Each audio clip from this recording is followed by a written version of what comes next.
Washington Journal continues. And now on your screen is Senator Tom Coburn, a Republican of Oklahoma and a member of the Senate Finance Committee. Senator, before we begin a discussion of some of the budget issues that Congress is facing, we just chatted with our viewers about the NTSB's proposed nationwide ban on cell phone use while driving. What are your thoughts? Well, I think two things. I think, first of all, it's not the federal government's role. It's the state's role. I think it's a correct decision, unless you got totally hands-free. Everybody who has done that has experienced a near miss or a problem. Everybody. We don't have the capability of doing that, but it's not the role of the federal government. It's the role of state governments, and that's part of our problem. We have this tremendously large federal government that imposes its will, even when it's right or when it's wrong, on the states, and this is really a state's issue. They're responsible for speed limits. They're responsible for insurance requirements. They're responsible for every other aspect of it, and we shouldn't be transferring that to the federal government. Now to some of the topics at hand for you all up on the Hill. This is the Wall Street Journal this morning. Payroll tax fight stands in way of year-end budget bill. House passed their bill last night on extending the payroll tax cut extension. From your reading of what was in that bill, would you have voted in favor of the House bill? Probably. I think, first of all, we ought to describe what is the problem with giving a tax cut this way. We're actually undermining the social contract with Social Security.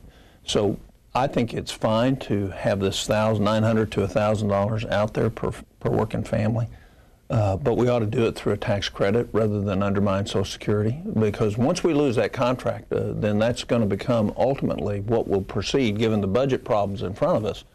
Social Security will be a program for the poor, not a program for Americans.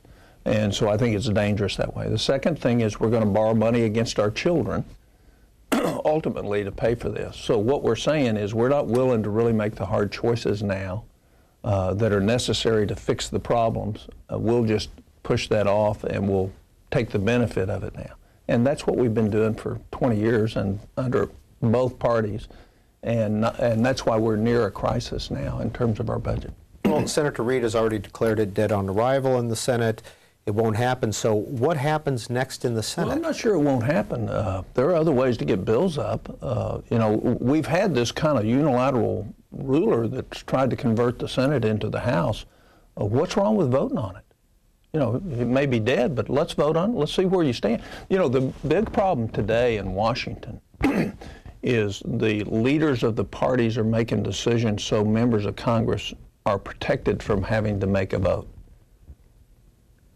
In other words, I don't want my team to have to make a vote on this, so we're just not going to vote on it.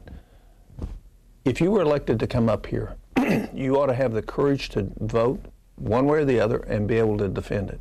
And the fact is we have politics running the Senate rather than policy. And the direction is always about the next election instead of what's getting ready to happen to our country. So I think, you know, I have real concerns over Senator Reid's leadership in the Senate this year. We've had 14 substantive votes the whole year.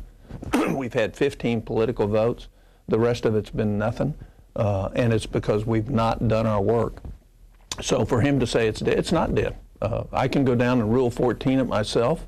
I can go around the leader, and I'm not sure some of us might not do that. Let's have a vote. And if you think that's wrong, then vote against it. But let's not have votes.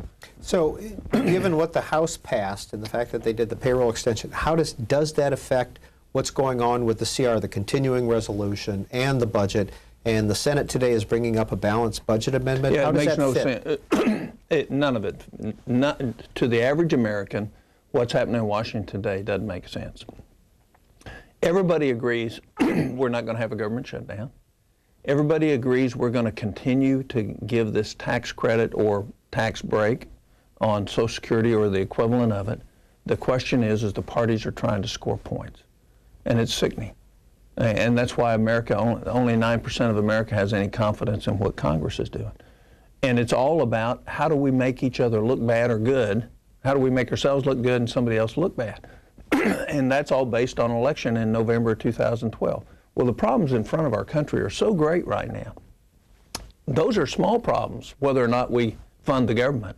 What's coming is we have a debt load that we're not going to be able to manage just the interest costs on if we don't change what we're doing.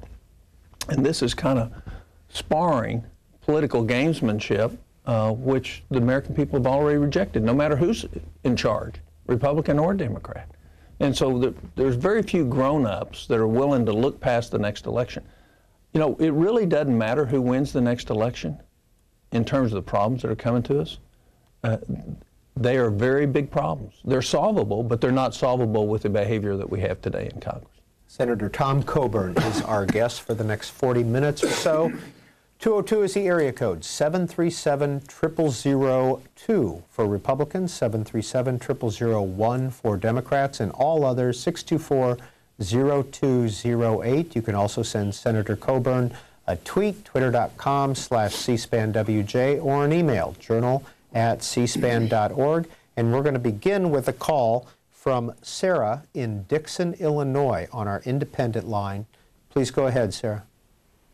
Hi, Senator Coburn. Good morning. I agree with a lot of your views, but I was wondering, how do you feel about the wage disparity, and do you feel that the Bush tax cuts have contributed to that? You know, I don't know if the Bush, first of all, the way we get rid of the wage disparity is opportunity and growth. I don't know what has caused it, but it's been exaggerated, especially if we've seen this downturn. And we've seen that before in large economic cycles that happens. But I think there is a principle. I'm one of the few Republicans that believes if you're going to have a tax cut, you ought to pay for it. And that means if you're going to reduce the revenue for the federal government, you ought to reduce the expenses of the federal government so you're not actually borrowing the tax cut from your grandchildren and children. The way to solve the disparity, one, is to take all the loopholes and favoritism out of the tax cut, out of the tax code for those that have had the ability to put it in to advantage themselves. And rather than raise taxes, what we ought to be doing is lowering taxes, but taking away this tremendous advantage that the well-connected and well-heeled have when it comes to the tax code. And, you know, and there's tons of that. And there's billions and billions of dollars each year that we could raise by eliminating special favors in the tax code for the very wealthy. Senator Coburn, in the House bill, this is from the Wall Street Journal, not included in the bill was an extension of a patch of the alternative